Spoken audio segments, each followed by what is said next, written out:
Operation Sindoor వేళ ఆంధ్రప్రదేశ్ ప్రభుత్వం కీలక నిర్ణయం తీసుకుంది. భారత రక్షణ దళాల్లో పనిచేసే సిబ్బందికి శుభవార్త చెప్పింది.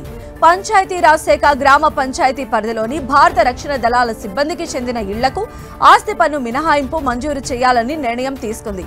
ఈ నిర్ణయం మన దేశ భద్రత కోసం తమ జీవితాలను అంకితం చేసే మన రక్షణ దళాలు, సైన్యం, నౌకాదళం, వైమానిక దళం, పారామిలిటరీ, సిఆర్పీఎఫ్ సిబ్బంది యొక్క అచంచల ధైర్యాన్ని గౌరవిస్తుందన్నారు AP deputy CM Pawan Kalyan. ఇప్పటి వరకు ఈ మినహాయింపు పదవీ విరమణ చేసిన సైనిక సిబ్బందికి లేదా సరిహద్దుల్లో పనిచేస్తున్న వారికి మాత్రమే అందుబాటులో ఉండేది. ఇప్పుడు తాము ఒక అడుగు ముందుకు వెయ్యాలని నిర్ణయించుకున్నామని తెలిపారు పవన్ కళ్యాణ్.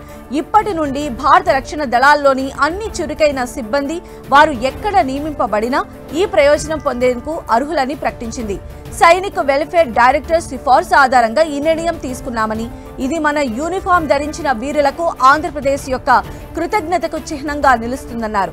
ప్రభుత్వం ప్రతి సైనికునికి, వారి కుటుంబానికి అండగా నిలుస్తుందన్నారు. ఆర్మీ అధికారుల సేవ అమూల్యమైనదని, వారిని గౌరవించడం మన కర్తవ్యమన్నారు.